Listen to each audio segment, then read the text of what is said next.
अच्छा, एक forest officer के रूप में आपकी लाइफ कैसी रहती है? ये काम मोर एक्साइटिंग तब हो जाता है जब आप कहीं नेशनल पार्क या वाइल्ड लाइफ सेंचुरीज में लोकेटेड एज अ डायरेक्टर या डिप्टी डायरेक्टर होते हैं। रात में जंगल में चल रहे होते हैं। चल पैदल जंगल को पूरा देखने का, तो वहाँ जंगल में तो बहुत पेड़ होते होंगे। ये बड़ा मिसकंसेप्शन है कि जंगल सिर्फ वही जंगल होता है जिसमें बहुत बड़े पेड़ होते हैं। एक बहुत बड़े फॉरेस्ट भी जंगल कहलाता है। छोटे जो झाड़ियाँ होती हैं वो भी जंगल है। जहाँ सिर्फ घास है वो भी जंगल है।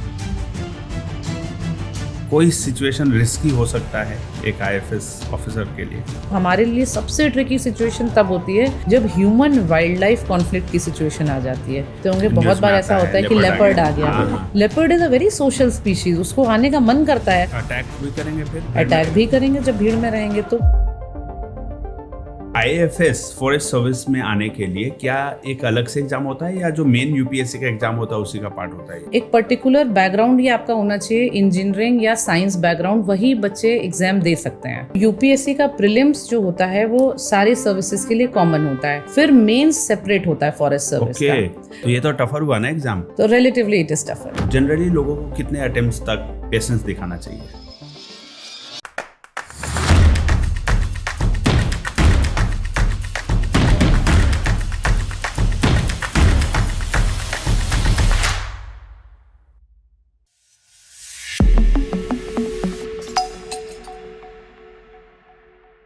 नमस्कार, आप सभी का स्वागत है द राहुल रंजन शो में, जहां हम ऐसी पर्सनालिटी से मिलते हैं जो अपनी लाइफ की जर्नी से लोगों को इंस्पायर करते हैं और साथ ही साथ लोगों को अपलिफ्ट भी करते हैं। आज हमारे पॉडकास्ट स्टूडियो में मौजूद हैं मिसेज आरुषि मिश्रा जी, जो कि आईएफओएस ऑफिसर हैं, और हम बहुत सारे टॉपिक पे आज बात करने वाले हैं, जैसे कि फॉरेस्ट सर्विसेज में ब्यूरोक्रेसी का क्या योगदान है।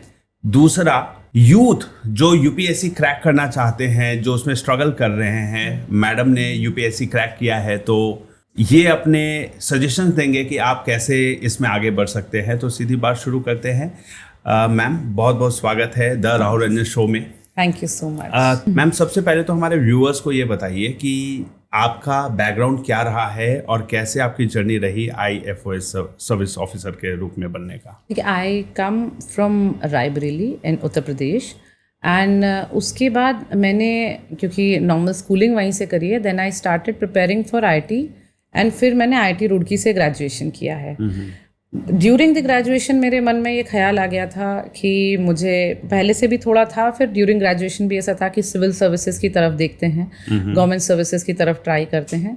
और फिर मैंने प्रिपरेशन करी तो I gave many of the UPSC and state services exams, क्योंकि मैं ये नहीं कभी कहूँगी कि मैं वन ऑफ दोस बचा रही हूँ कि जिसने जो हाथ रख दिया वो हो गया, ऐसा नहीं है। It took a lot of effort of mind. और उसके बाद मुझे मेरा स्टेट सर्विस में भी एज डीएसपी सिलेक्शन हुआ था, फिर एज आईआरएस ऑफिसर हुआ, फिर as an Indian forest service officer हुआ। मेरा इंक्लिनेशन थोड़ा इसमें ज़्यादा था, तो आज मैं इंडियन फॉरेस्ट सर्विस में ही हूँ। अच्छा, डीएसपी बनती तो बड़ा रौबदार जॉब रहता ना, कि पूरा एडमिनिस्ट्रेशन संभाल रहे, यूनिफॉर्म वर्दी। आईएफएस सर्विस ऑफिसर्स का भी कोई यूनिफॉर्म होता है क्या? नहीं, एज एन आईएफएस ऑफिसर आपका कोई भी यूनिफॉर्म नहीं होता। हमारे यहाँ यूनिफॉर्म रैंक तक हमारे स्टाफ के जो ऑफिसर्स रहते हैं वो forest guards, Forester's and range officers, ये हमारी यूनिफॉर्म्ड फोर्सेज हैं। क्योंकि forest also has a forest force, नहीं तो आप कर नहीं सकते। तो वो हमारी फॉरेस्ट फोर्स का हिस्सा है।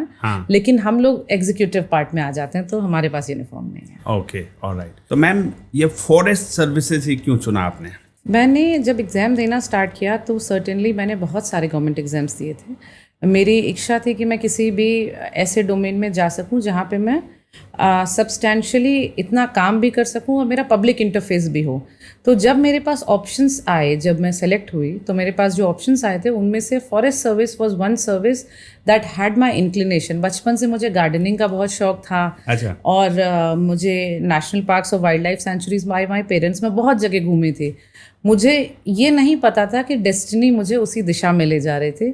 जो मेरे पास जब ऑप्शंस आए तो मुझे चूज करना आसान हो गया कि मुझे फॉरेस्ट का इंक्लिनेशन था और फॉरेस्ट सर्विस मिल गई।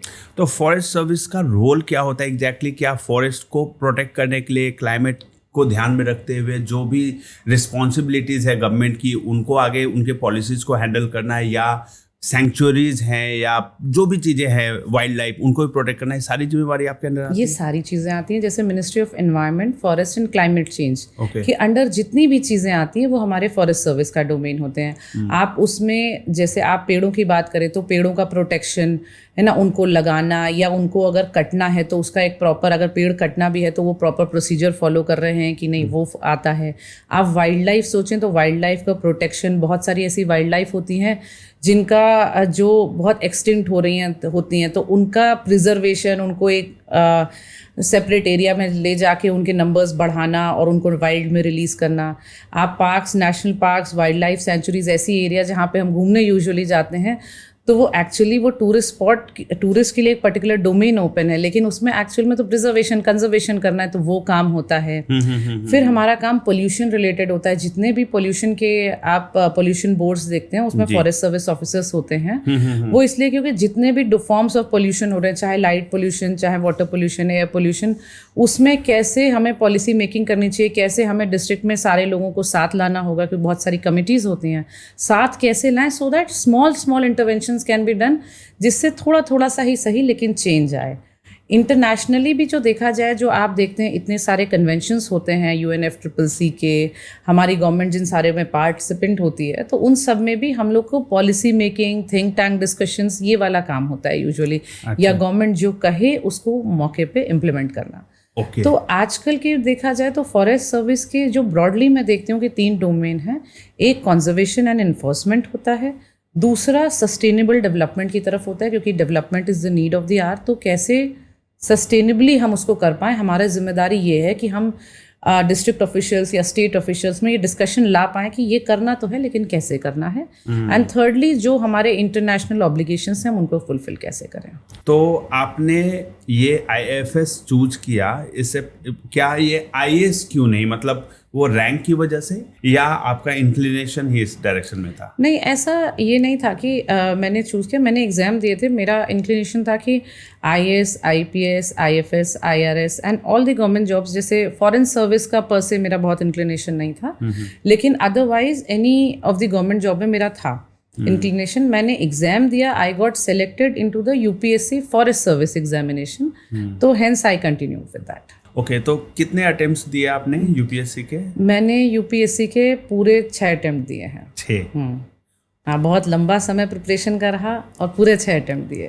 मेरा फॉरेस्ट सर्विस में जब सिलेक्शन हुआ था तो that was when I give my first attempt of the forest service. Okay, लेकिन तब तक मेरे प्रिपरेशन के 5 साल कंप्लीट हो चुके थे। ओह, क्या बात है। अच्छा, तो ये IAFS फॉरेस्ट सर्विस में आने के लिए क्या एक अलग से एग्जाम होता है, या जो मेन UPSC का एग्जाम होता है उसी का पार्ट होता है? नहीं, इसमें ऐसा होता है कि UPSC मल्टीपल एग्जाम्स कंडक्ट कराता है, तो UPSC का प्रीलिम्स जो होता है वो सारे सर्विसेज के लिए कॉमन होता है, चाहे वो ऑल इंडिया सर्विस जैसे IAS, IPS और फॉरेस्ट सर्विस हो, चाहे वो सेंट्रल सर्विसेज जैसे foreign service, IRS and other services के लिए वो प्रीलिम्स कॉमन कराते हैं। फिर मेंस सेपरेट होता है फॉरेस्ट सर्विस का, सिविल सर्विसेज का मेंस सेपरेट होता है, फॉरेस्ट सर्विस का मेंस सेपरेट होता है। द रीजन बीइंग कि forest service is a very technical service, तो उसमें एक पर्टिकुलर बैकग्राउंड ये आपका होना चाहिए, इंजीनियरिंग या साइंस बैकग्राउंड, वही बच्चे एग्जाम दे सकते हैं। अच्छा, तो आपने ग्रेजुएशन उनमें से किया हो तभी आप ये फॉरेस्ट सर्विसेज में आ सकते हैं। तो थोड़ा फॉरेस्ट सर्विस का जो प्रीलिम्स का कट ऑफ होता है वो 20-25 नंबर हायर जाता है देन द सिविल सर्विसेज, और फिर वही बच्चे एग्जाम दे पाते हैं जो कि इस डोमेन के होते हैं। ये तो टफर हुआ ना एग्जाम? तो relatively it is tougher. Okay, अभी जो बच्चे UPSC का प्रिपरेशन कर रहे हैं, आपने बताया 5 साल आपने प्रिपेयर किया, 6ठे साल में आपने ये सक्सेस पाई जी। तो जनरली लोगों को कितने अटेम्प्ट्स तक पेशेंस दिखाना चाहिए? जैसे मैं personally I have been through this journey and I feel that for first 2 attempts आपको बिल्कुल सिंसियरली दुनिया को छोड़ के आप सिविल सर्विसेज, फॉरेस्ट सर्विस जिसकी आप प्रिपरेशन कर रहे हैं आप उस पर लग जाइए, क्योंकि फॉरेस्ट सर्विस का भी जो मेंस का पार्ट है बस सिर्फ और सिर्फ एक ऑप्शनल का सब्जेक्ट होता है जो डिफरेंट होता है, बाकी तो सारा सिविल सर्विसेज से कॉमन है, तो प्रिपरेशन इज बिल्कुल सेम जी। तो मैं दोनों की ही बात करूँगी यहाँ पे। तो आपको पहले 2 अटेम्प्ट तो मुझे लगता है कि दुनिया को छोड़ के आप प्रिपरेशन करिए, लेकिन 3rd अटेम्प्ट ऑनवर्ड्स आप सारे गवर्नमेंट एग्जाम्स दीजिए, है ना। इस समय ऐसा नहीं, गवर्नमेंट एग्जाम्स आप दीजिए, इस समय आपको ऐसा नहीं सोचना चाहिए कि ये स्टेट सर्विस का ये एग्जाम है तो मैं नहीं दूंगी, या ये फलाना एग्जाम है तो मैं नहीं दूंगी। You should give all the exam, you should keep all the options open, क्योंकि सबका प्रीलिम्स ऑलमोस्ट सिमिलर होता है, अच्छा। मेंस डिफरेंट होता है, मेजॉरिटी ऑफ एग्जाम सिलेबस भी ऑलमोस्ट सिमिलर यूपीएससी होता थोड़ा है। हायर एडवांस हो जाता है, और दूसरे गवर्नमेंट अगर आप यूपीएससी के लिए प्रिपेयर कर रहे हैं तो दूसरे एग्जाम्स क्या है, थोड़े इजियर लगते हैं? उनका थोड़ा पार्ट आपको प्रिपेयर्ड लगता है, इजियर मैं नहीं कहूँगी, काफ़ी पार्ट प्रिपेयर हो जाता है, लेकिन उसमें एक स्टेट का एक पर्टिकुलर सेगमेंट आता है 20-25 नंबर का, वो आपको अलग से प्रिपेयर करना होता है। इजियर तो अब सर्टेनली कोई भी एग्जाम नहीं रह गया है, क्योंकि हमारे उतना ही टफनेस है। तो सब बहुत अब ऑलमोस्ट सारे स्टेट एग्जाम्स भी उसी लेवल पे टफ होते चले जा रहे हैं, तो इजियर कोई भी नहीं रह गया, लेकिन हाँ प्रिपरेशन सिमिलर हो गई है। तो मुझे लगता है कि थर्ड अटेम्प्ट ऑनवर्ड्स आपको बहुत एग्जाम्स देने चाहिए, जिससे आप कहीं पे भी एक स्टेबल जगह सेट हो जाएं, क्योंकि आपका जैसे जैसे सक्सेस नहीं आ रहा होता है, मेंटल हेल्थ भी डिटोरिएट हो रही होती है, कॉन्फिडेंस भी डाउन हो रहा होता है। आप अपने करियर के या अपने लाइफ के उस पीक पे होते हैं जहाँ पे आपके जो फ्रेंड्स होते हैं, रिलेटिव्स होते हैं, वो बहुत अच्छा कर रहे होते हैं करियर में, तो उस समय आपको कोई एक जैसे डूबते को तिनके का सहारा भी, किसी एग्जाम का प्रीलिम्स, किसी एग्जाम का चाहे बैंक पीओ का प्रीलिम्स निकल गया, आपको बहुत कॉन्फिडेंस आता है कि चलो मैं कुछ तो है ना हाथ में, और या आपको ये लगता है कि आप प्रिपरेशन गलत तो नहीं कर रहे हैं। और फोर्थ अटेम्प्ट ऑनवर्ड्स मुझे लगता है कि आपको अपनी पैरेलल आइडेंटिटी के लिए क्रिएट करने का सोचना चाहिए। मैंने नहीं किया था, मुझे उसका बहुत ज़्यादा जो है मेंटली मैं डिप्रेस भी होती थी कि क्यों नहीं हो रहा, मतलब मैंने क्यों काम नहीं किया। हाँ, ऐसा लगता था डिप्रेशन की मैं 5 साल हो गए अभी तक नहीं क्वालिफाई किया है, अब क्या छोड़ देना चाहिए, मैं कॉर्पोरेट में होती तो कहाँ होती आईआईटी के बाद। छोड़ देना चाहिए was never option when you have never created an option. Option होना भी तो चाहिए। आप अब उस समय ऐसा लगता था कि मैं छोड़ भी तो नहीं सकती, इसी में से तो कुछ करना है। तो एक ही साल में आपने ये डीएसपी, आईआरएस और ये तीनों ऑप्शन एक ही साल में निकले थे क्या? मेरे साथ ऐसा हुआ कि मैं प्रिपरेशन 2014 के एंड से कर रही थी। अच्छा। 2014 से मैं 2018 तक प्रिपरेशन करती रही। मेरा कोई भी रिजल्ट, दुनिया में कोई भी एग्जाम जो मैंने लिखा हो वो मेरा नहीं पास हुआ है ना। एनीथिंग दैट आई राइट, मेरा प्रीलिम्स हो जाता था सबका। अच्छा, समहाउ मेरा मेंस नहीं होता था। अच्छा। तो मैंने भी अपने मन में मान लिया था कि मेंस तो पता नहीं क्या चीज़ है कि लिखो नहीं, कि मेरा होता ही नहीं। मैं अब मेंस का मैं रिजल्ट ही नहीं चेक करती थी, जबकि मैं बड़ा सिंसियर प्रिपेयर करने लग गई थी, हर एक बार गलती को सुधारती थी। लेकिन फिर 2019 वाज माय वाटरशेड ईयर। उसी साल मेरा जो फॉरेस्ट सर्विस में हुआ, मेरा आईआरएस में हुआ, और उसी में और उसी में मेरा स्टेट सर्विस का जो पहले दिया वो एग्जाम था, उसका भी रिजल्ट आ गया। तो एक ही साल में मेरे पास ऑप्शंस आ गए थे। तो फिर कैसे मतलब फैमिली का कैसा रिएक्शन था कि एक साथ आपने तीनों क्वालिफाई किया? यूपी और बिहार में लड़कियों से कम उम्मीद की जाती है जनरली, और आपने पूरे फैमिली को, पूरे मतलब अपने कुल खानदान को आपने रोशन करने वाला काम किया, तो कैसा रिएक्शन था पेरेंट्स का? मुझे लगता है पेरेंट्स को मुझसे उम्मीद भी बहुत ज़्यादा थी कि उनका इन्वेस्टमेंट मुझ में बहुत ज़्यादा था, इमोशनल, कि उनको ऐसा लगता था कि हमारी बेटी कर लेगी। और दुनिया में बहुत सारे लोग उनको मिले जो समय के साथ कहते हैं कि नहीं, अरे अभी इतने अटेम्प्ट हो गए, अभी क्या कर रही हैं, अभी यही प्रिपेयर ही कर रही हैं। My parents were very confident कि हाँ प्रिपेयर करें, क्योंकि एक सक्सेसफुल कोई भी हो, चाहे लड़का और लड़की, and specifically in the case of girls, the confidence of the parents matter. तो पेरेंट्स को थर्ड ईयर के बाद तो वो पूछते भी नहीं है, उनके मन में बस ये रहता है कि मेरे बच्चे जो मेहनत कर रहा है, भगवान जी उसको वो सफलता दे दें, कुछ भी दे दें जिससे उनका बच्चे का मनोबल थोड़ा स्ट्रांग रहे। तो आई गेस मेरे पेरेंट्स का भी यही था, क्योंकि वो मुझे कभी ये बोलते नहीं थे। रिजल्ट आने के बाद भी मुझसे पूछते नहीं थे, क्योंकि ये उनको भी डर था कि अपना बच्चा अगर दुखी होता है तो स्वाभाविक बात है, parents are more sad than you. और फिर जब रिजल्ट आया था तो वो बस मेरी मेहनत सक्सेसफुल हो गई, वो इस बात से खुश थे कि चलो अब हमारी बेटी खुश है। माहौल कैसा था? आंखों में आंसू थे सबके? सब बहुत खुशी, और आंखों में आंसू नहीं, प्रॉपर रोना ही था। मैं खुशी से सब रो रहे थे, सब खुशी से रो रहे थे, गले मिलके सब आपस में। जब मेरा रिजल्ट आया तो उस समय 2019 का महाकुंभ था। तो I called my parents, they were in the Mahakumbh only, Prayagraj में वो गए थे गंगा जी में डुबकी लगाने।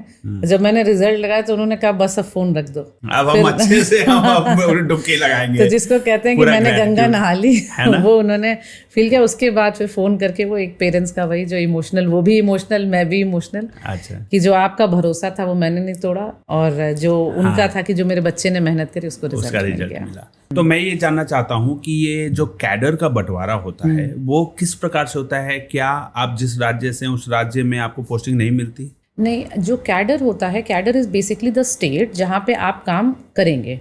तो कैडर हमेशा उन सर्विसेज के लिए एलिजिबल होता है जो ऑल इंडिया सर्विस होती हैं, मतलब कि Indian administrative service, Indian police service and Indian forest service. यही 3 सर्विस हैं जो ऑल इंडिया सर्विस हैं। उसके अलावा जो हमारे पास रिमेनिंग 23 सर्विसेज हैं वो सेंट्रल सर्विसेज हैं। ऑल इंडिया सर्विस का मतलब होता है कि आपको एक स्टेट असाइन कर दिया जाएगा जो कि आपका कैडर है ना। आप मेनली आप वहाँ पे काम करेंगे, और जब आपको सेंट्रल गवर्नमेंट में बीच में आप डेपुटेशन में जाते हैं। हाउएवर जो सेंट्रल सर्विसेज हमारी होती हैं, रिमेनिंग अदर सर्विसेज जो हमारी हैं, उसमें आप as a central government employee हैं। सेंट्रल गवर्नमेंट आपको ऑल ओवर इंडिया कहीं पे भी भेज सकती है। तो इस वजह से जब अगर आप ऑल इंडिया सर्विस में कैडर की बात करते हैं, तो कैडर इज़ वन थिंग जो आपको एक डिटेल्ड एप्लीकेशन फॉर्म भरना होता है जब आप इंटरव्यू में अपीयर होने जा रहे हैं उसके पहले। तो आप बताते हैं कि आप कौन से होम स्टेट्स हैं, आप मतलब किसको होम स्टेट कहेंगे, फिर आपकी कैटेगरी क्या है, फिर आपकी सर्विस की प्रेफरेंस क्या है, फिर आपके स्टेट्स की प्रेफरेंस क्या है, आप कहाँ जाना चाहते हैं। इन सब का जो पूरा एल्गोरिथम और एक कैलकुलेशन होता है, उसके बेसिस पे जब सिलेक्शन हो जाता है, आपकी रैंक आ जाती है, तो उसके बाद यूपीएससी अपने जो सिस्टम में रन करता है उसके अकॉर्डिंगली आपको स्टेट्स अलॉट हो जाते हैं इन्हीं 3 सर्विसेज के लिए। द ऑल इंडिया सर्विस, इन तीनों सर्विस में आपको स्टेट्स अलॉट हो जाते हैं, वही आपके कैडर कहलाते हैं। अच्छा, आप जीवन भर उसी में काम करते हैं। फिर एक बार कैडर मिल गया, आप पूरी लाइफ टाइम स्टेट चेंज नहीं कर सकते। फिर स्टेट चेंज नहीं कर सकते। The only option where you can change your state is जब आप किसी ऐसे ऑल इंडिया सर्विस ऑफिसर से शादी कर ले जो किसी दूसरे कैडर में है, तो फिर रिक्वेस्ट की जा सकती है, सेंट्रल गवर्नमेंट को रिक्वेस्ट की जाती है। सेंट्रल गवर्नमेंट दोनों में से किसी एक के में भेज देती है। हाँ, जिससे हो सकता है कि अगर वैकेंसी दिख रही है कि वाइफ के स्टेट में है, तो हस्बैंड को भी ट्रांसफर मिल सकता है। हाँ, हस्बैंड को भी मिल सकता है। वाइफ हस्बैंड के में है तो वाइफ को ट्रांसफर मिल जाएगा।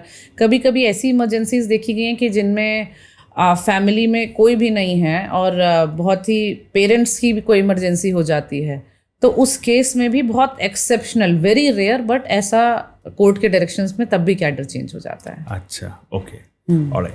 तो क्या रैंक के बेसिस पे प्रायोरिटी मिलता है कि टॉप के रैंक्स को ही आईएएस मिलेगा, फिर उसके बाद बच गए उनको, या चूज करने का ऑप्शन मिलता है? चूज करने का ऑप्शन ये रहता है कि देखिए किसी की रैंक 40 भी आई है, तो वो भी अगर अपनी, जब वो रैंक 40 तो बाद में आएगी, उसके पहले ही आप डिटेल्ड एप्लीकेशन फॉर्म भर चुके हैं जिसमें आपने प्रेफरेंस डाल रखी है। तो कुछ ऐसे भी कैंडिडेट्स होते हैं जिनकी प्रेफरेंस है कि मुझे आईपीएस ही बनना है। अच्छा, तो उन्होंने आईपीएस भी आएगा तभी मुझे आईएएस नहीं, हाँ, तो आईपीएस उसने बनना है। आईपीएस फर्स्ट पे डाल रखा है। अब ये तो उसने डिटेल एप्लीकेशन फॉर्म पहले भर दिया है, फिर उसका इंटरव्यू हुआ, फिर रिजल्ट आया। तो इस 3 स्टेप में फॉर्म तो पहले ही भर चुका है। तो जब रिजल्ट आया तो क्या पता उस व्यक्ति की रैंक 1 आ गई हो। हाँ। लेकिन उसका प्रेफरेंस था कि मुझे आईपीएस ही बनना है, तो उसको फर्स्ट रैंक पे भी आईपीएस मिलेगा। क्या उसको ऑप्शन दिए जाएंगे काउंसलिंग जैसे जनरली आईआईटी और नहीं, तब चेंज नहीं कर सकते, तब चेंज नहीं कर सकते। नहीं, चेंज नहीं कर सकते। ऑल इंडिया सर्विस की देखिए ब्यूटी या यूपीएससी की फेयरनेस भी इसी बात पे है कि ये आपकी चॉइस ड्रिवन, आपको एक सर्टेन लेवल ऑफ आपकी इच्छा तो पूछती है, लेकिन उसके बाद आपको हैंड पिक करने का मौका नहीं देती है। डिसिप्लिन चाहिए कि आप इसका ऐसा नहीं है कि अब आप बदल गए तो आप फिर मतलब आप फिर आपका माइंड चेंज हो गया, फिर आप ये नहीं वो नहीं, ऐसा नहीं होता ऑप्शन। अच्छा, एक फॉरेस्ट ऑफिसर के रूप में आपकी लाइफ कैसी रहती है? देखिए, एज अ फॉरेस्ट ऑफिसर जो हमारा यूजुअल काम होता है, it is of management and administration.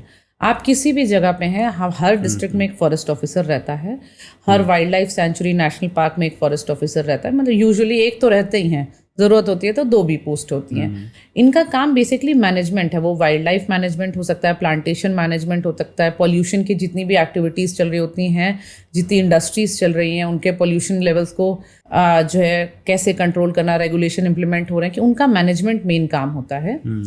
तो लेकिन जब जैसे ये काम मोर एक्साइटिंग तब हो जाता है जब आप कहीं नेशनल पार्क से वाइल्ड लाइफ सेंचुरीज में लोकेटेड एज अ डायरेक्टर या डिप्टी डायरेक्टर होते हैं। ओके, हाँ, तो then it becomes all the more exciting. थोड़ा सा ये होता है कि आपको वो जो जंगल वाले जंगल दिखते हैं उसके अंदर, लेकिन उसमें आपकी पेट्रोलिंग होती है। फॉरेस्ट सर्विस में एक बहुत इंपॉर्टेंट पार्ट होता है कि आपकी डे एंड नाइट पेट्रोलिंग बहुत ज़रूरी है। वी हैव रोस्टर्स जहाँ पे हमें फिल करके गवर्नमेंट को भेजना होता है कि हमने इतनी बार हम रात में जंगल गए, महीने में इतने दिन जंगल गए, वो भी जो कि रैंडमली जाना होता है, और हमने रात में कैंप किया है कि होना है आपको। हाँ, ये डीएफओ तक के जितने भी ऑफिसर्स होते हैं उन सब की ड्यूटी रहती है। जब उससे सीनियर रैंक पे आ जाते हैं तब ये ड्यूटी का डोमेन चेंज हो जाता फिर है। उनको भेज के आप रिपोर्टिंग लेते हैं। हाँ जी। अच्छा, ये क्लाइमेट चेंज और जो हम देख रहे हैं, गर्मी बढ़ती है तो एक्सट्रीम गर्मी है, सर्दियाँ भी एक्सट्रीम ही है, और बारिश होती है तो फ्लड ही कहीं आ जाता है। तो ये आप किस प्रकार से देखते हैं? देश में इतनी बड़ी आबादी है, प्लांटेशन को लेकर लोग इतने सीरियस क्यों नहीं है? पौधे कम क्यों है हमारे देश में? अकॉर्डिंग टू पॉपुलेशन, बिकॉज हमारी पॉपुलेशन प्रेशर बहुत ज़्यादा है हमारे यहाँ, और हमारे यहाँ ये है कि पौधे अभी भी बहुत ज़्यादा है, और लोग पौधे इनफैक्ट अभी जैसे मैं देख सकती हूँ कि लोग पौधे लगाने में इंटरेस्टेड भी बहुत ज़्यादा है। Environmentalism as an idea is also growing, लेकिन ट्रीज आर समथिंग। जब हम पेड़ की बात करते हैं तो हम एक बड़े पेड़ की बात करते हैं, और बड़े पेड़ को बड़ा होने में बहुत समय लगता है। वो जेस्टेशन पीरियड 20-25 साल जब तक आता है, तब तक वो पेड़ तो जब कटता है तो बड़ा पेड़ कटता है, चौड़ा होता है बड़ा, और बनने में लगाते हैं तो हम इतना पतला सा पेड़ लगता है, फिर वो इतना मोटा होगा, फिर उसको प्रॉपर बड़ा पेड़ बनने में इतना समय लगता है। इसीलिए फोकस किया जाता है कि जितने भी पेड़ लगा सको और मेजॉरिटी बचा भी लो। तो क्योंकि डेवलपमेंट इनएविटेबल है, डेवलपमेंट समाज का होना, ये कोई भी आप एंड पे चले जाएं, आप सिर्फ और सिर्फ फॉरेस्ट रख लें और डेवलपमेंट ना होने दें तो भी कंडीशंस बहुत ख़राब रहती हैं, लिविंग कंडीशंस ऑफ ह्यूमंस। आप सिर्फ और सिर्फ डेवलपमेंट कर दें तो आप सिटीज़ देख रहे हैं कि किस तरीके से पेरिश हो रहे हैं। तो दोनों के कहीं बीच का एक ऐसी जगह आनी पड़ती है जिसमें डेवलपमेंट भी हो, लेकिन वो जिसको नॉर्मली कहा जाता है ना सस्टेनेबल डेवलपमेंट हो, कि नेगेटिव जो उसके रिपरकशंस हैं वो काफ़ी कम हो, तभी वो सस्टेन कर पाएगी चीज़ें। आप जहाँ भी अपॉइंट हुए हैं, क्या वहाँ पे जैसे पुष्पा फिल्म में देखते हैं कि तस्करी हो रही है, ऐसे तस्कर, बड़े तस्कर भी एक्टिव रहते हैं क्या जंगल में? देखिए, जहाँ पे ऐसा जंगल होता है जहाँ पे ऑर्नामेंटल ट्रीज ज़्यादा हों, है ना, ऑर्नामेंटल ट्रीज एक्सपेंसिव, हाँ एक्सपेंसिव होते हैं, जिनकी लकड़ी मार्केट में वैल्यू है। झारखंड में सखुआ, सागवान, हाँ। है ना, ये सब बहुत महंगी लकड़ी है जिससे फर्नीचर बड़ा ड्यूरेबल बनता है। तो इन सब जगहों पे ऐसे लोग एक्टिव होते हैं। जैसे जो एग्रीकल्चरल बेल्ट्स होते हैं वहाँ पे ये लोग इतना एक्टिव नहीं रहते, क्योंकि वहाँ रिम्यूनरेटिव नहीं है। एग्रीकल्चर बेल्ट में जैसे आप यूपी वाले साइड में देखेंगे तो छोटी छोटी फील्ड्स हैं, लोगों के 4-10 पेड़ हैं, तो वो एक्टिव नहीं रहते हैं, क्योंकि वहाँ पे हर समय लोग निगरानी में भी रहते हैं। आपकी पोस्टिंग तो जंगल को पूरा देखने का, तो वहाँ जंगल में तो बहुत पेड़ होते होंगे। जंगल अगर आप देखें, ये बड़ा मिसकंसेप्शन है कि जंगल सिर्फ वही जंगल होता है जिसमें बहुत बड़े पेड़ होते हैं। हाँ, मतलब हाँ, फॉरेस्ट ऑफिसर तो फॉरेस्ट को देखेगा ना। नहीं, एक्चुअल में ये बहुत मिसकंसेप्शन है कि जंगल क्या होता है। चलिए इसी पे बात करते हैं कि जंगल क्या होता है। जंगल ऐसी चीज है जो एक बहुत बड़े फॉरेस्ट भी जंगल कहलाता है ना, जहाँ पे छोटी छोटी झाड़ियां हैं वो भी जंगल, एक तरह का जंगल है। बस हमारी इमेजिनेशन में वो वाला फर्स्ट वाला जंगल ही होता है, क्योंकि वो मूवीज में दिखाया जाता है, कॉमिक बुक्स में वही रहा है। वो भी जंगल है, छोटे जो झाड़ियां होती हैं वो भी जंगल है, जहाँ सिर्फ घास है वो भी जंगल है। हर जंगल एक अलग फॉर्मेट का जंगल होता है। तो उसमें मैटर क्या करता है कि जब हमारा देश का जब हम आज़ाद हुए थे, उसके बाद गवर्नमेंट ने लैंड रिकॉर्ड्स ऐसे सेटल किए थे, सब देखा था कि इन सब कैटेगरीज में चाहे वो बड़े पेड़ हों उनको भी जंगल के नाम पे दर्ज थी वो लैंड्स, जो छोटे छोटे जहाँ पे आपको लग रहा है बस झाड़ी ही तो है, इसको साफ कर देते हैं, लेकिन वो जंगल के नाम पे उसका भी कुछ रोल है प्रोटेक्शन में ना, एक इकोसिस्टम है। हाँ, वो वहाँ की क्लाइमेटिक कंडीशन के हिसाब से इवॉल्व हुआ है। अगर जहाँ पे झाड़ी है हम सोचेंगे वहां हम काट के टीक का पेड़ लगा देंगे, वो सर्वाइव नहीं करेगा। मैं सूरत में गया था कहीं पे, वहां पे सिर्फ बबूल के पेड़ थे, वो 6-7-8 फुट के ही है, और पूरा बहुत बड़ा लैंड कवर था। आप चंबल जाइए, आपको जो है सिर्फ और सिर्फ ये बबूल के पेड़ मिलते हैं। आपको लगेगा कि ये तो झाड़ी है, इनको साफ कर देते हैं। उसका भी इम्पोर्टेंस है। हाँ, उसका इम्पोर्टेंस है, उसको लगाया गया है। ऐसा नहीं है कि वो उसका नेचुरल वहाँ का जो क्लाइमेट है, अगर हम वो नहीं लगाते तो जो चंबल के बीहड़ हैं वो अपने आप बारिश में कट के बह जाते हैं ना पूरा। तो अच्छा, उसको और वहाँ पे हम ये सोचें कि वहाँ पे जो हमारी जो इमेजिन हम करते हैं जंगल वाली लकड़ी की टीक, सागौन, आम, जामुन, ये सब सर्वाइव करता है, वो सर्वाइव ही नहीं करेगा वहाँ के लैंड में। वो वहाँ का क्लाइमेट नहीं सपोर्ट करता। तो जंगल का है कि जंगल हर जगह डिफरेंट फॉर्मेट का होता है। तो हमारा एज फॉरेस्ट ऑफिसर्स जो काम होता है कि इन सारे लेवल के जंगल को बचाना है। अच्छा। चाहे वो जंगल आपको दिख रहा हो कि सिर्फ ग्रासलैंड्स हैं, लेकिन आप देखेंगे सारी, आप मूवीज देखिए या आप वीडियोस देखिए, जो बड़ी बिग कैट्स होती हैं, आपको टाइगर, लेपर्ड, ये लायन, ये सब कहाँ रहते हैं? ये सब उस आपको जो इमेजिन होता है हमको कि हाँ, बड़े कि जंगल जिसमें बड़े झाड़ पेड़ हैं वाले उसमें नहीं में रहते हैं, नहीं। वो तो घास में रहते हैं, वो तो ग्रासलैंड्स में रहते हैं। तो अच्छा। आप कॉर्बेट देखेंगे तो कॉर्बेट में पूरा जंगल है, बीच में अलग अलग सेगमेंट्स हैं ग्रासलैंड्स के। हाँ। शेर वहीं रहता है ना, टाइगर वहीं रहता है, आपको हाथी सारे वहीं मिलेंगे। तो हैबिटेट वो है जंगल। तो इसलिए हमारा जो काम होता है एज फॉरेस्ट ऑफिसर्स, इन हर टाइप के जो जंगल हैं उनको बचाना है। अच्छा, सिलेक्शन होने के बाद कितने ड्यूरेशन की आप लोगों की ट्रेनिंग होती है? तो फॉरेस्ट सर्विस की जो ट्रेनिंग होती है वो 2 साल की होती है, जो कि आपकी यहाँ पे नेशनल फॉरेस्ट एकेडमी है जो कि देहरादून में सिचुएटेड है। ओके। वहाँ पे होती है ना। तो वहाँ 2 साल की प्रॉपर ट्रेनिंग होती है। इस ट्रेनिंग में जो हमें एकेडमिक बैकग्राउंड जो हमें नीडेड होता है वो सिखाया जाता है। जो फॉरेस्ट्री रिलेटेड चीज़ें होती हैं वो कैसे हम समझें उसकी प्रॉपर ट्रेनिंग दी जाती है। ऑफिस वर्क कैसे करें उसकी ट्रेनिंग दी जाती है। फिर हमारे उसी में बहुत सारे टूर्स होते हैं ऑल ओवर इंडिया। हमारे जितने फॉरेस्ट हाँ 6 to 7 टूर्स होते हैं जिसमें हम 20-20 दिन के टूर पे जाते हैं। और जंगल ट्रेनिंग टूर्स होते हैं, उसमें आपको जंगल में छोड़ भी देते हैं। एक तो हमारा सत्यमंगलम टाइगर रिजर्व था, उसमें हम रात में जंगल में चल रहे होते हैं। पैदल नहीं गाड़ी पे रहेंगे ना। नहीं पैदल शिकार कर लिया तो टाइगर ने नहीं, पैदल चल रहे हैं। यही आपको आइडेंटिफाई करना है कि टाइगर इस रूट पे नहीं हो सकता। आपको आप कैसे पगमार्क से, स्मेल से, स्क्रैचिंग से। यूजुअली क्या होता है कि वो जब होता है तो वो पहले से प्लान्ड होते हैं। ऐसा नहीं होता कि कैजुअलिटी की स्थिति हो, पर ये भी होता है कि आपको रियल फील जंगल की लेनी पड़ेगी। आप जब जिला ज्वाइन कर लेंगे, डिस्ट्रिक्ट ज्वाइन कर लेंगे, तो हो सकता है आपके डिस्ट्रिक्ट में ऐसे बड़े वाले जंगल हों, तब आप एकदम से नया जब एक्सपीरियंस कैसे कर पाएंगे। लेकिन बाघ नहीं बर्दाश्त करता है कि उसकी धरती पे कोई और ह्यूमन पैदल चले। नहीं, यूजुअली आप देखेंगे तो सबसे अच्छा जानवर है, बहुत रिलैक्स्ड होता है। उसको हमसे कोई लेना देना नहीं है अनलेस एंड अनटिल वो मॉनिटर टर्न हो जाए। उसको आप जैसे हम लोग तो ऑन ट्रेनिंग फुट करते हैं। आप फॉरेस्ट डिपार्टमेंट के forest guards and forest watchers, वो पूरे नेशनल पार्क जहाँ पे इतने टाइगर हैं, गिर नेशनल पार्क आप देख लें, लायंस, वो डंडी लेके घूम रहे होते हैं और कोई कैजुअलिटी नहीं होती है ना। क्योंकि उनको हमें ये सिखाया जाता है कि हम कैसे उनको परेशान नहीं करें, है ना। आपके सामने आप टाइगर आ जाए, आप कुछ मत करिए, बस रुक जाइए और बस खड़े रहिए। बहुत ज़्यादा आपको लग रहा है कि वो आपकी तरफ देख रहा है तो आप सीधे हाथ सीधे करके खड़े हो जाइए, जिससे उसको लगे कि आप बड़े इंसान हैं। वो आपको वैसे भी कुछ नहीं करेगा। दे आर वेरी मैच्योर कि अच्छा ठीक है, उनको अपनी ताकत का अंदाजा है, वो आपको छोड़ के निकल जाते हैं। ये अलग बात है कि आप उसके पास जाएंगे या डर के भागेंगे या उल्टा पीठ करके नीचे बैठ जाएंगे। तो उल्टे पीठ करने पर उसको लगता है आप छोटे से कोई जानवर हैं, चलो इसको खा लेते हैं, है ना। या भागने लग जाएंगे तो उसको खुद के मन में वो जो एकदम से डिस्टर्बेंस क्रिएट होता है ना, डर के भाग रहा है, चलो आप शिकार कर ही लेते हैं। नहीं, वो उनको जंगल में डिस्टर्बेंस नहीं पसंद, तो फिर वो एकदम से आप पे चार्ज कर सकते हैं। अदरवाइज आप देखेंगे सफारीज में भी जो लोग जाते हैं वो जिप्सी में रहते हैं, टाइगर क्रॉस कर जाता है। नहीं तो उसकी पावर कितनी ज्यादा, वो अभी अटैक करके ओपन होता है, कभी भी अटैक कर सकता है, तो कुछ भी। लेकिन वो इतना करते नहीं। और जब बाई फुट जा रहे हैं तो बिल्कुल नहीं करते, नहीं बिल्कुल भी नहीं। जब तक ऐसे बड़े जानवर जो हम उनकी फूड चेन में नहीं आते, जब तक वो थ्रेटेंड फील नहीं करते, वो आप पे अटैक नहीं करते। लेकिन ये सिखाया हमें एकेडमी में जाता है। 2 साल की ट्रेनिंग। 2 साल की ट्रेनिंग हमें जंगल में हम बाई फुट जाते हैं, सीखते हैं। हमें समझाया जाता है कि देखो ये पगमार्क फ्रेश है, मतलब यहाँ से अभी टाइगर निकला है ना। तो जिस दिशा में जा रहा है उसके साइज से हम अंदाजा लगा सकते हैं कि छोटा है, बड़ा है।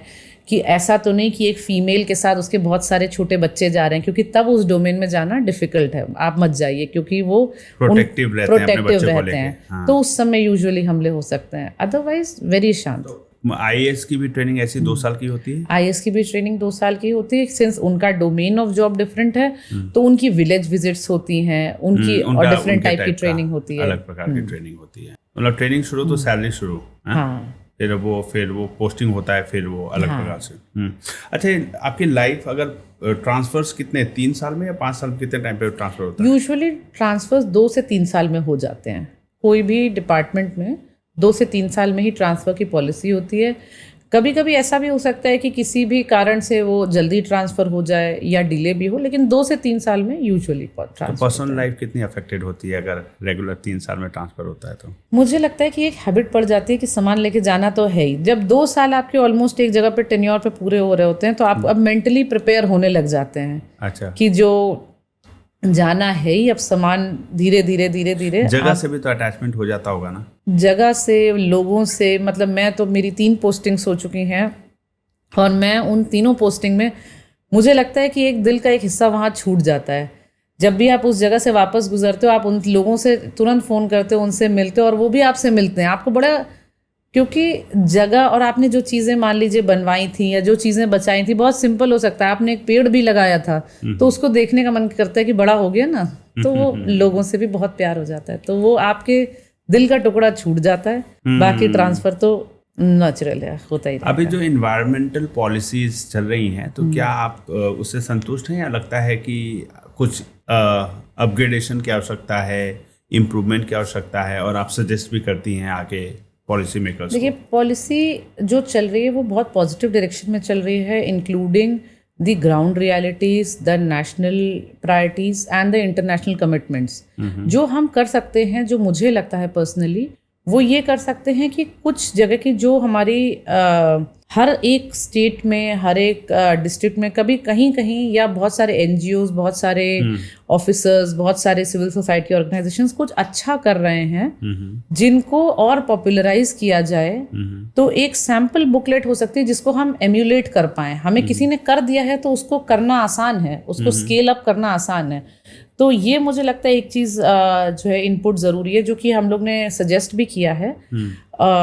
और दूसरी चीज़ है कि एज मच एज टेक्नोलॉजी, क्योंकि हम फॉरेस्ट डिपार्टमेंट में जितनी टेक्नोलॉजी आएगी, लाइक एनी अदर डिपार्टमेंट, हमारी फंक्शनिंग और बेटर हो जाएगी। अगर जंगल में आग लगती है तो भी सबसे मेन रिस्पॉन्सिबल पर्सन आप ही होते हैं? हम ही लोग होते हैं। जंगल रिस्पॉन्स के में आप ये जहाँ फॉरेस्ट सर्वे ऑफ इंडिया है, वो पूरे ऑल ओवर इंडिया सैटेलाइट सर्वे करा करता है पूरे टाइम, रियल टाइम उसका सर्वे होता है, जिसमें कहीं पे भी एक छोटी सी जगह, आप जंगल की एक छोटी सी जगह में तो आग लग जाए या कुछ, तो तुरंत आपको फ़ोन पे अलर्ट आता है। हमारे सबके फ़ोन नंबर्स, हमारे स्टाफ के नंबर्स रजिस्टर्ड हैं, तुरंत अलर्ट आता है, ऑल इंडिया लेवल पे अलर्ट आता है, बता देते हैं कि इतने में आग दिख रही है, जल्दी से उस पर मैनेजमेंट करो। तो इसके लिए भी ट्रेनिंग मिली हुई है आपको? इसके लिए भी ट्रेनिंग मिली हुई है, हमें भी मिली है, हमारे स्टाफ को भी मिली है, इक्विपमेंट्स भी मिले होते हैं, क्योंकि आज के ज़माने में बिना इक्विपमेंट के नहीं हो सकती चीज़ें। तो अब government is getting very sensitive, तो वो सारे चीज़ के, जैसे हमारे स्टाफ के बूट्स हो गए, सारे बैकपैक्स जिसमें सारे फायर एक्सटिंग्विशिंग के मेथड्स होते हैं, चीज़ें होती हैं, वो सारे लेके आजकल मिले होते हैं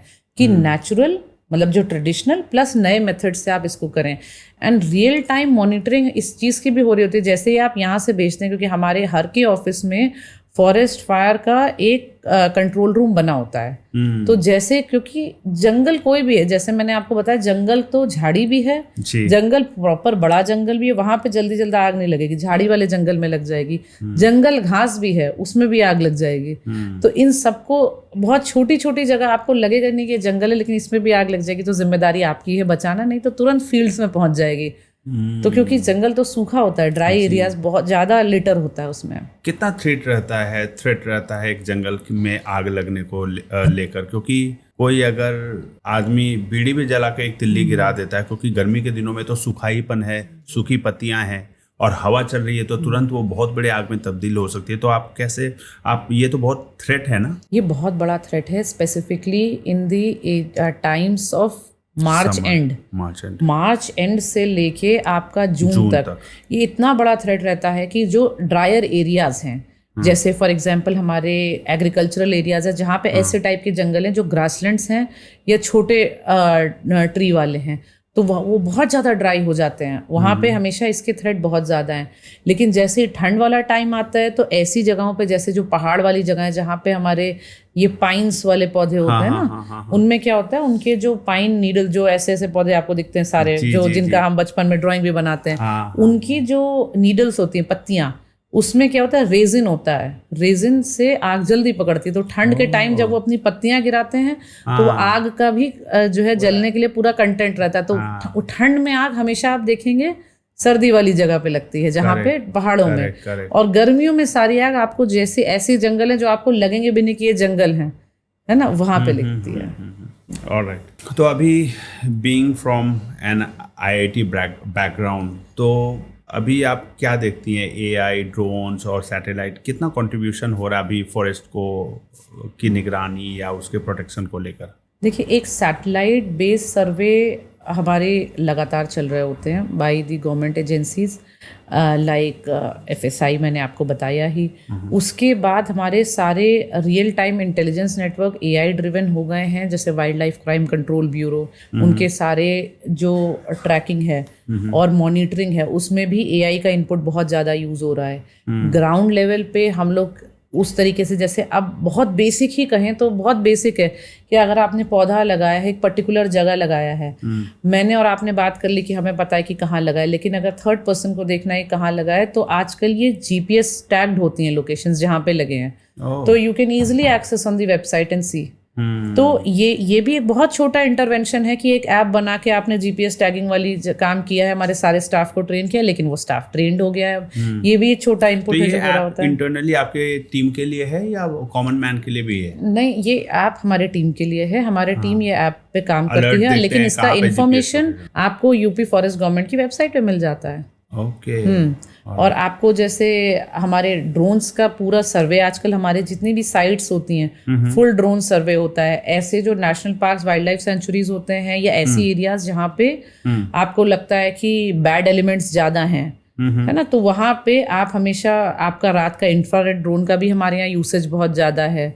नेशनल पार्क्स में आपके कैमरा ट्रैप्स लगे हुए हैं कि जैसे ही कोई एनिमल या कोई जो है व्यक्ति उसको क्रॉस करता है तो तुरंत उसकी फोटो खिंच जाती है। तो ये सारी आजकल एक्टिविटीज, जैसे हमारे स्टाफ की भी, जैसे पहले ये होता था कि स्टाफ फील्ड में गया या नहीं गया, ये हमें कैसे पता चलेगा? Now they have to carry a GPS device, जिससे वो कहाँ से कहाँ तक जा रहे हैं वो हम रियल टाइम में अपने टैब में देख सकते हैं कि इन्होंने आज इनका सर्किट था 20 किलोमीटर चल के कवर करना, क्या इन्होंने वही रूट लिया कि नहीं लिया। तो ये सारे इंटरवेंशंस बहुत छोटे हैं, लेकिन ये ग्राउंड लेवल पे बहुत चेंज ला रहे हैं। ओके। कोई सिचुएशन रिस्की हो सकता है एक IFS ऑफिसर के लिए? मुझे लगता है रिस्की, जो मोस्ट इम्पॉर्टेंट रिस्क फैक्टर होता है जहाँ पे लाइफ ऑफ एनिमल इन्वॉल्व रहती है ना, क्योंकि यूजुअली क्या होता है कि जब भी रिस्क के मोमेंट्स तब सबसे ज़्यादा होते हैं जहाँ पे हमारे फॉरेस्ट फ्रिंज एरियाज होते हैं, मतलब जहाँ पे वो जंगल, दिखने वाला जंगल है, जहाँ पे हमारे बड़े टाइगर, लेपर्ड्स ये सब रोम अराउंड कर रहे हैं। वहाँ से बगल में अटैक्स होने के बहुत ज़्यादा चांसेस रहते हैं। या अगर अटैक अंदर, महिलाएं ऐसा अंदर तो नहीं जा रही क्योंकि अगर जाएंगी तो रिस्क है उसमें, तो ये एक रिस्की फैक्टर्स होते हैं। आजकल शहरों में हमारे, आप देखते होंगे बहुत बार ऐसा होता है कि लेपर्ड आ गया। Leopard is a very social species, उसको आने का मन करता है, ऐसा नहीं है कि वो डर रहा है। जैसे टाइगर या lion are those kind of species कि उनको आना नहीं है, they are not interested in शहर, तो वो आएंगे ही नहीं, वो अपने जंगल में इंटरेस्टेड हैं और वो they do not have an interest in socializing. But leopard को अच्छा लगता है, वो भीड़ में रहते हैं और अक्सर आजकल आप देखिए भी करेंगे, फिर अटैक भी करेंगे जब भीड़ में रहेंगे। तो वो लेपर्ड एक सोशल एनिमल है। आप देखें तो हमारे लिए सबसे ट्रिकी सिचुएशन तब होती है जब ह्यूमन वाइल्ड लाइफ कॉन्फ्लिक्ट की सिचुएशन आ जाती है, क्योंकि जीवन इंसान का बहुत महत्वपूर्ण है, लेकिन हम फॉरेस्ट डिपार्टमेंट से हैं तो हमारे लिए जानवर का भी महत्वपूर्ण। लेकिन इसका ये कहना नहीं कि इंसान का महत्वपूर्ण है, दोनों बच जाएं वो कैसे होगा? इंसान के पास अपनी आवाज है, जानवर के पास अपनी आवाज नहीं है बस। जी, तो उसमें बहुत टाइम ऐसा आता है, बनाना पड़ता है आपको, बैलेंस दोनों बनाना अपनी जगह पड़ता है, पे खुश रहे, हाँ, शांति तो से रहे। बहुत टाइम ऐसा होता है कि आप ऐसा मोमेंट पे ऐसा हो सकता है कि आपको ऐसा लोगों को लगे कि नहीं, आपको तो सिर्फ आपका जानवर मैटर करता है, ह्यूमन लाइफ भी मैटर करती है, लेकिन हमारे काम का एक मैंडेट है, सरकार का दिया एक आदेश है जो हम इम्प्लीमेंट करें कि जो बोल नहीं सकते उनके लिए भी कि उनका पार्ट तो रखें। दुबई में टाइगर पाल सकते हैं, यहाँ क्यों नहीं पाल सकते? यहाँ के रेगुलेशंस नहीं अलाउ करते। टाइगर गाय या घोड़ा नहीं है कि जिसको उसका नेचुरल इंस्टिंक्ट वाइल्ड है ना, उनको हम डोमेस्टिकेट, जैसे कुछ स्पीशीज होते हैं जिनको हम डोमेस्टिकेट कर पाते हैं। हिस्टोरिकली लाखों साल से गाय है, डॉग्स हैं, हॉर्सेस हैं, इनको हम डोमेस्टिकेट कर पाते हैं क्योंकि इनकी एक नेचुरल इंस्टिंक्ट जो होती है कि वो ह्यूमन के साथ रह लेते हैं और वो ट्रेन किए जा सकते हैं। You can not train a tiger. हमारे इतने सारे दुबई में कैसे अपने मालिक के साथ रह लेते हैं? यूजुअली उनका जो लोग कहते हैं उसके एलिगेशन बहुत तरह तरह के हैं। अच्छा, अटैक्स भी होते हैं? अटैक्स भी होते हैं और उसके बहुत लोगों के बहुत अलग अलग आर्ग्यूमेंट्स हैं कि वो कैसे रहते हैं।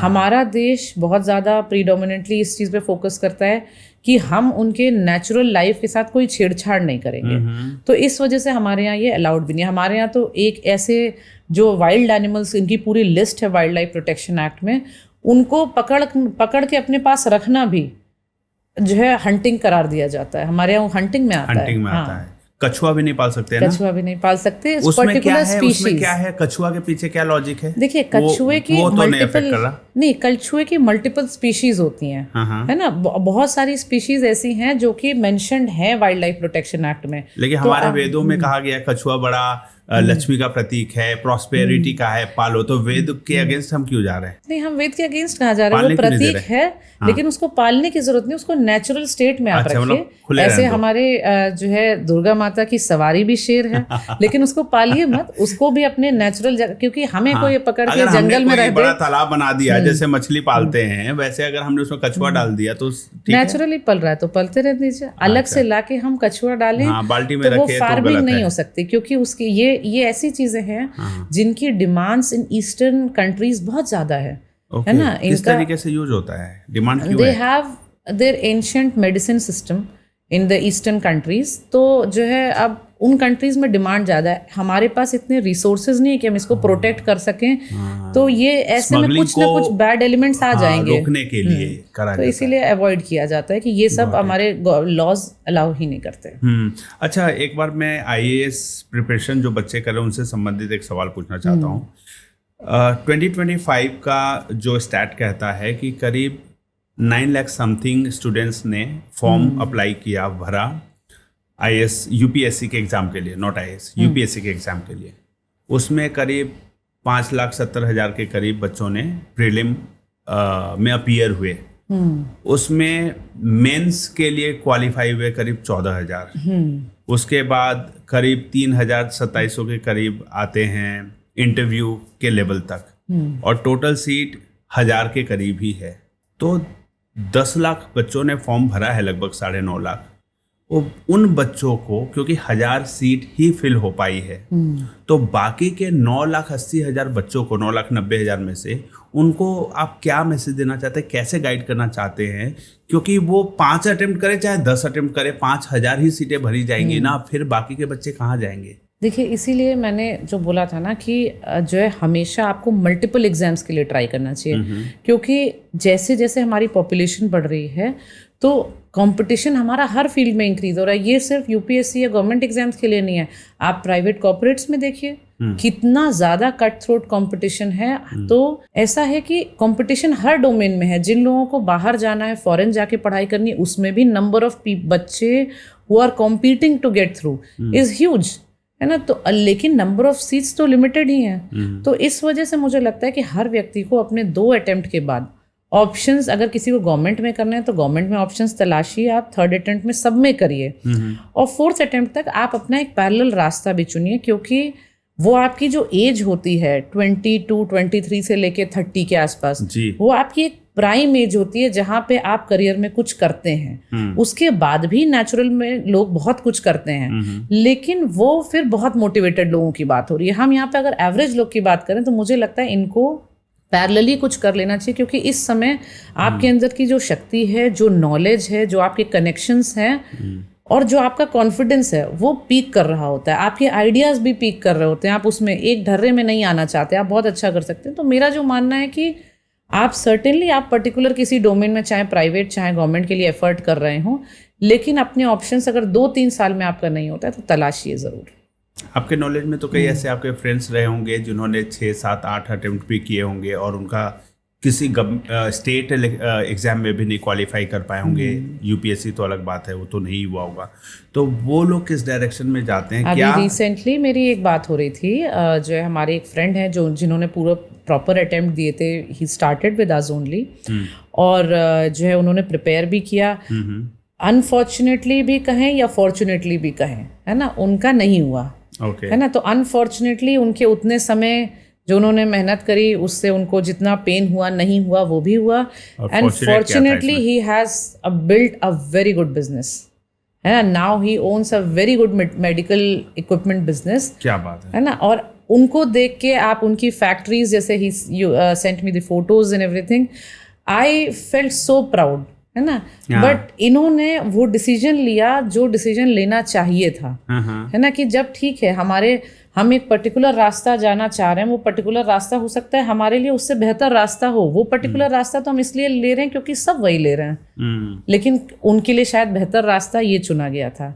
तो वो जो कहते हैं नहीं कि जो मुझे सेइंग एग्जैक्टली याद नहीं आ रहा कि जो मन का हो तो अच्छा, और जो मन का हो तो और ना हो तो और अच्छा, और भी अच्छा। हाँ, तो मुझे लगता है अब वो इतना बेहतर कर रहे हैं कि उनको देख के हम इंस्पायर होते हैं।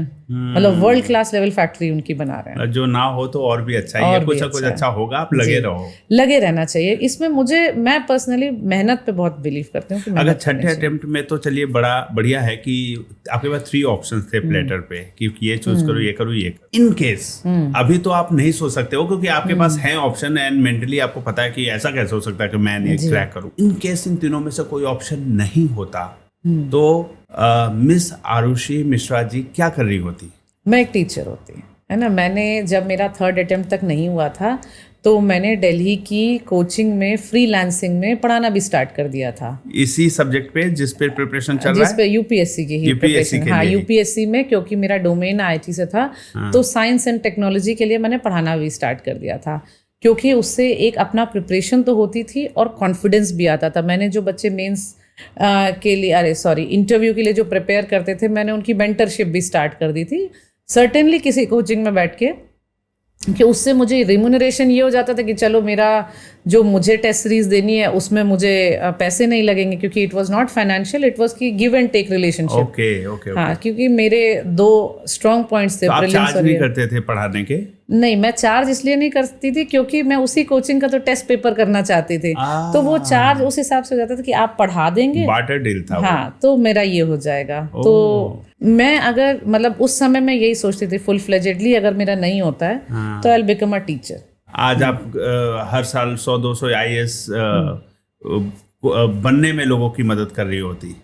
हाँ, ये कर रहे होते ज़रूर। जितना मैं मेंटर कर सकती, मुझे लगता है personally ma'am I would have mentored for prelims. I have a knack for it. और in 200 I once scored 150 also in my second attempt itself. तो मतलब 150 मार्क्स बहुत ज़्यादा होता है, जहाँ पे 90 या 70 मार्क्स पे सिलेक्शन हो रहा होता है। तो मुझे अगर आंसर्स सामने हो तो कैसे उसको आइडेंटिफाई करना है वो मुझे पता है।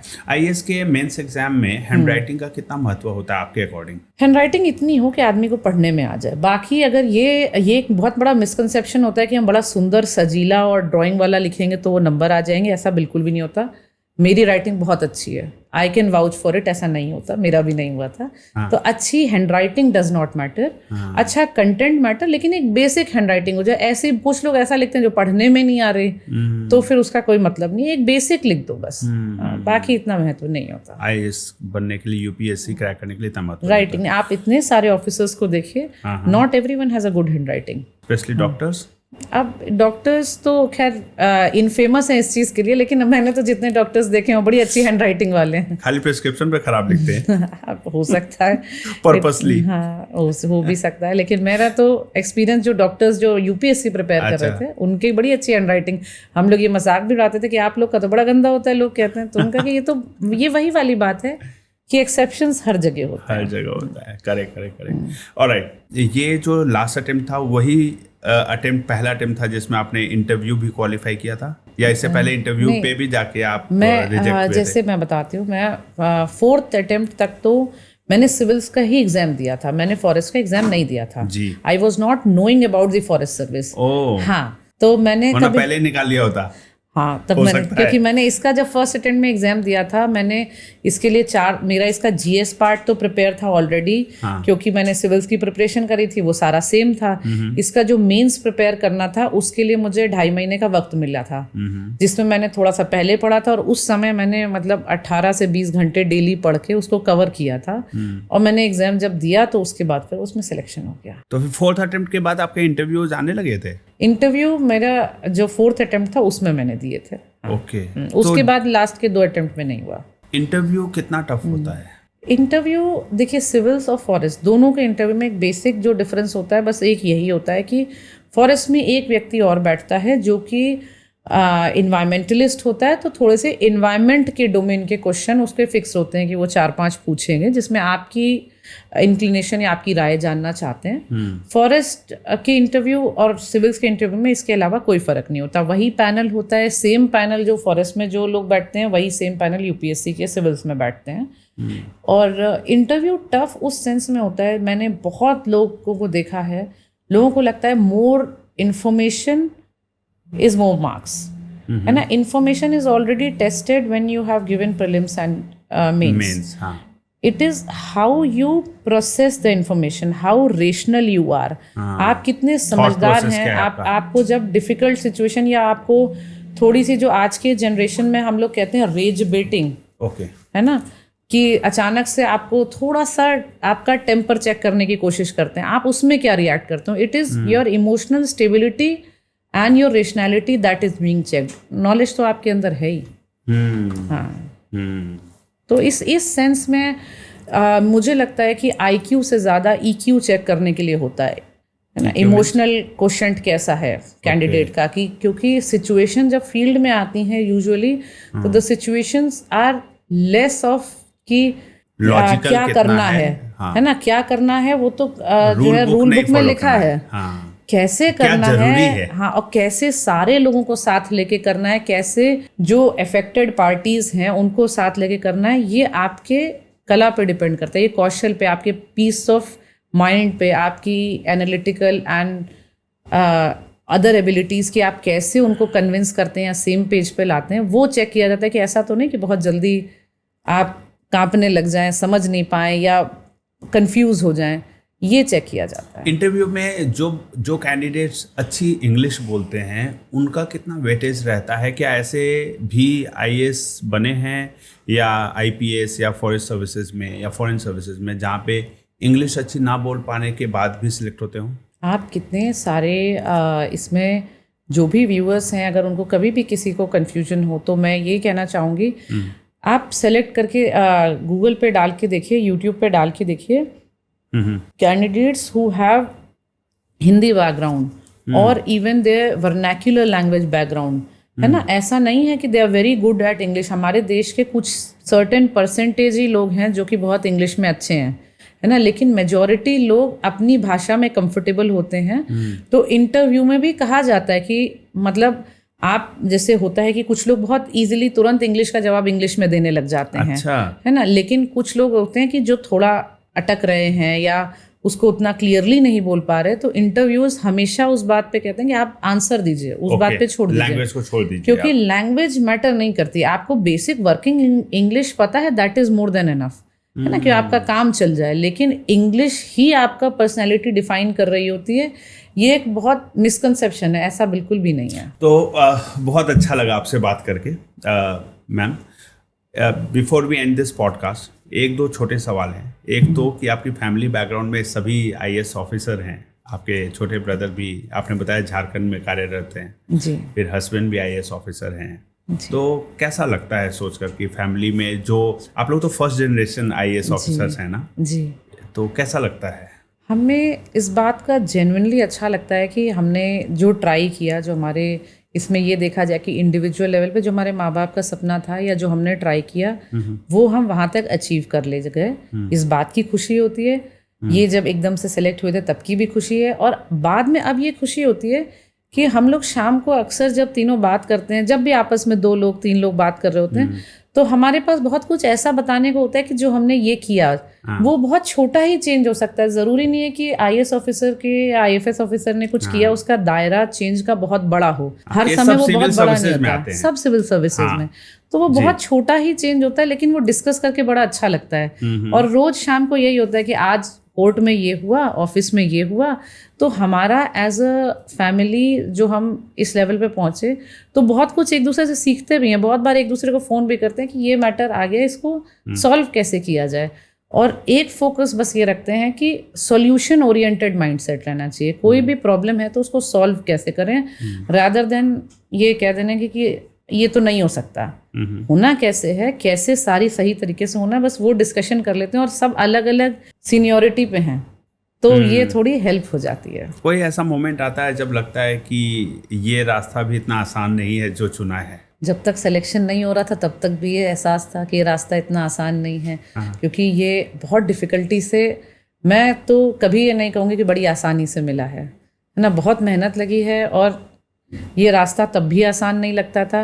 और कभी कभी जब ऐसी स्थिति में आ जाते हैं ना कि ये बहुत नेचुरल स्वाभाविक मन की इच्छा होती है कि आपको लगता है कि नहीं मुझे ये करना ही है, ये बदलाव मुझे लाना ही है। लेकिन बदलाव कभी कभी अपने आप को मन में समझाना पड़ता है कि बदलाव ग्रेजुअली आता है। आप जो सोच रहे हैं कि मैं 2 महीने में ये बदलाव कर दूंगी, वो नहीं हो सकता। It takes time. पूरा सिस्टम धीरे धीरे उस चीज़ में अडेप्ट करता है, तभी वो एक सस्टेनेबल बदलाव आता है। तो ये लगता है कि डिफ़िकल्ट तो है, लेकिन बस वही जैसे एक होता नहीं है कि हर सर्विस डिफ़िकल्ट है, हमारी भी है, कॉर्पोरेट इससे बहुत ज़्यादा और डिफ़िकल्ट होंगी, है ना। लेकिन तो इसीलिए किसी भी पर्टिकुलर सर्विस को ग्लोरीफाई करना या डोमेन को ग्लोरीफाई करना नहीं होना चाहिए। ये है कि बस हमारे पब्लिक इंटरफेस में कभी कोई व्यक्ति आके बता देता है, यूजुअली क्योंकि हमारा पब्लिक डोमेन वाला काम है, कि ये काम हमने आपको बोला था, ये काम हो गया, तो बस नमस्ते करने आए थे। तो बड़ा अच्छा लगता है, बस उसी में खुशी मिल जाती है कि अच्छा याद आ जाता है कि तुम्हारा वो काम था, चलो हो गया। तो मतलब हमारा फीडबैक सिस्टम बहुत इजी है कि कोई जो काम देने आया है वो या तो हफ्ते भर बाद आपको कहने आएगा कि ये तुमने काम नहीं किया, ये कहने आएगा आपकी वजह से मेरा काम हो गया। आप सभी कितने एक्सेसिबल होते हैं आम आदमी को के लिए? देखिए, एक तो हमारी जो गवर्नमेंट ड्यूटीज़ में है वो यही है कि 10 बजे से आपको ऑफिस में रहना ही है।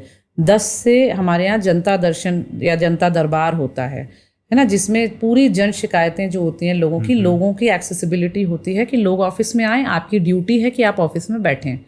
दूसरा, हम लोग को सरकार एक नंबर देती है जो ऑफिशियल नंबर होता है, वो आप इंटरनेट में कैसे भी कभी भी सर्च करेंगे, फलानी जगह के डीएफओ या फलानी जगह के डीएम या एसडीएम, उनका नंबर आपको इंटरनेट पे तो मिल जाता है। टेलीफोन नंबर कई कॉल डायल किया मैंने, वो रिंगिंग जाता है या आउट ऑफ ऑर्डर होता है। ऐसा हो जाता है कि कहीं कहीं ऐसा हुआ है पहले भी कि कुछ लोग ऐसे होते हैं जो पर्सनली इस चीज़ में इंटरेस्ट नहीं लगते, लेकिन right now in our state the government is very particular कि फ़ोन उठना चाहिए। ज़्यादातर टेलीफोन नंबर्स होते हैं, बहुत रेयरली। नहीं, अब तो मोबाइल है। हाँ, आप यूपी में तो हर जगह मोबाइल है, मोबाइल ही है, और मोबाइल उठना भी है। और ईमेल पे रिप्लाई कितना आता है? ईमेल मुझे लगता है कि यूपी की जनता इतना करती ही नहीं है।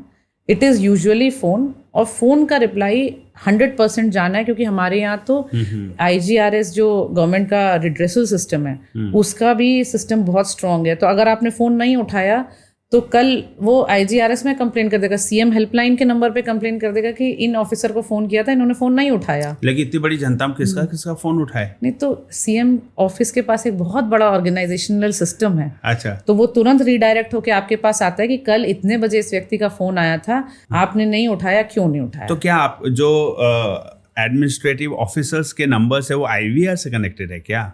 कैसे मिस कॉल पता चल जाता है? नहीं, मिस कॉल नहीं, ये लोग कंप्लेन भेजते हैं। अच्छा, क्योंकि CM हेल्पलाइन में बहुत बड़ा सेटअप है, वो कॉल करते हैं और ये जो तुरंत बता देते हैं कि फलानी जगह पे फ़ोन नहीं उठा, हमारा ये काम था, तो तुरंत आपको लेटर अगले दिन आ जाता है। तो पीपल आर बिकमिंग अवेयर, और bye technology it has happened कि अब आपके डिस्क्रिप्शन एज एन ऑफिसर के डिस्क्रिप्शन पे नहीं है ये कि आप ये करना चाहते हैं या नहीं करना चाहते, आपकी ड्यूटी है, आपको करना है। सोशल मीडिया के आने से ड्यूटी आसान हुई है या थोड़ी मुश्किल हुई है? सोशल मीडिया के आने से देखिए, हर चीज़ जो दुनिया में कोई भी चीज़ आई, उसका पॉजिटिव नेगेटिव दोनों फेस होता है। पॉजिटिव सर्टेनली इसके ज़्यादा हैं। उसका पॉजिटिव मैं जो एज अ फॉरेस्ट डिपार्टमेंट में फील करती हूँ, या इन जनरल एडमिनिस्ट्रेशन में मैंने देखा है, या पुलिस का भी देखा है, visibility of good work is more. तो जो हमारे ऐसे लोग हैं सिविल सोसाइटी, क्योंकि देश ऐसा तो है नहीं कि सिर्फ ऑफिसर ही कर लेंगे काम तो ही सब सही हो जाएगा, तो सब तरीके के लोग होते हैं जो अपने अपने काम, जो निर्धारित काम है वो सही करें। जी। तो ऐसे लोग, जो बहुत सारे लोग मिलते हैं जिनको ये काम, आपके काम में पॉजिटिवली इंक्लूड होने का मन है, लेकिन उनको पता ही नहीं होता, तो आप इस माध्यम से वो कनेक्ट करते हैं। हर जो ऑफिस है, उसका ऑफिशियल इंस्टाग्राम पेज है, ट्विटर हैंडल है, तो फेसबुक पेज है, तो लोग बहुत कनेक्ट करते हैं, मैसेज भी भेजते हैं। इनफैक्ट आपके आइडियाज़ को लेके आते भी हैं, ऑफिस में मिलते हैं कि हमने वहाँ से आपको जानते थे, अब ये करना चाहते हैं। तो एक जो, जैसे मैं फॉरेस्ट सर्विस में देखूँ, every district I go, I develop a community of people in forest या इन्वायरमेंट एंथुजियास्ट। मुझे कराने के लिए कोई भी इवेंट कराने के लिए गवर्नमेंट फंड्स की ज़रूरत नहीं पड़ती। अच्छा, हाँ, यूजुअली क्या होता है कि हमें अगर स्टॉल्स लगानी है तो हमारे फ्रेंड्स जो इन्वायरमेंटलिस्ट होते हैं वो इतने एक्टिव होते हैं, क्योंकि उनको हम Organize कर साथ देते साथ हैं में वो। कर रहे होते हैं, वो छोटी छोटी हमें करवानी है। हाँ। वो छोटी छोटी सस्टेनेबल वर्कशॉप्स ऑर्गेनाइज करा वो कहते देते हैं हैं। बस मैडम आप आ जाइएगा, प्रेजेंस दिखा दिए, हम बाकी सब कर लेंगे। बहुत ऐसा है? अच्छा, ऐसा तो नहीं है, एक होता लेकिन है वो ना कि छोटा छोटा ही एक अच्छे हमारे पोजीशन के ऑफिसर आ जाते हैं तो उसमें चार चांद लग जाता है एक इवेंट का, कि भाई मैम आप चीफ गेस्ट बनकर आइए। ये भी हो सकता है, लेकिन मेनली तो यही होता है कि हमारा स्केल, क्योंकि हम फॉरेस्ट डिपार्टमेंट हैं तो ये थोड़ा स्केल कम होता है। हमारा स्केल इस चीज़ में ज़्यादा होता है कि जो गांव के एरियाज़ में ये सब एनजीओज जा रहे हैं या सिविल सोसाइटी ग्रुप्स जा रहे हैं, तो वहाँ पे आप आ जाइए, तो आप भी आ जाएंगे, हम भी आ जाएंगे मिल के। सिर्फ अगर बहुत सिंपल काम करना होता है, जैसे अभी जुलाई आ रहा है, पौध भंडारा करना है, पौधे अच्छा। लोगों को बांटने हैं कि तुम्हें कोई भी पौधा अच्छा लगे ले जाओ, Okay. फ्री में ले जाओ, लगा लेना, बस जिंदा रखना।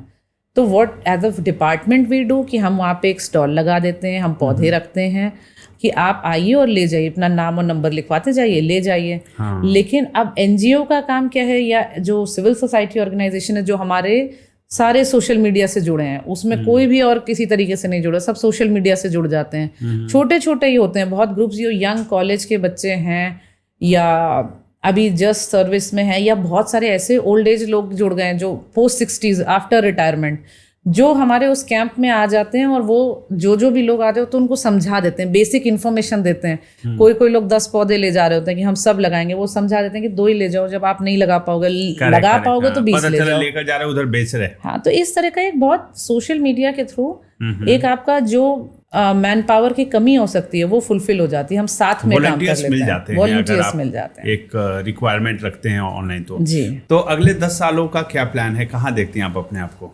10 सालों में मुझे ये लगता है कि मुझे जो मौके मिलेंगे, मैं सबसे ज़्यादा मेरा इस बार फोकस जो रहेगा पेड़ बचाने का, क्योंकि हम लगा बहुत रहे हैं। इस बार मेरा ये है कि जिस भी जगह में रहूं, मैं वहाँ के यूथ को इकट्ठा करके सिंपल मोटिवेशन दे सकूं कि भाई पेड़ बचा लेना, जितने हम लगा रहे हैं हम लोग चलो मिलके बचा लेते हैं। Correct. क्योंकि ये सिर्फ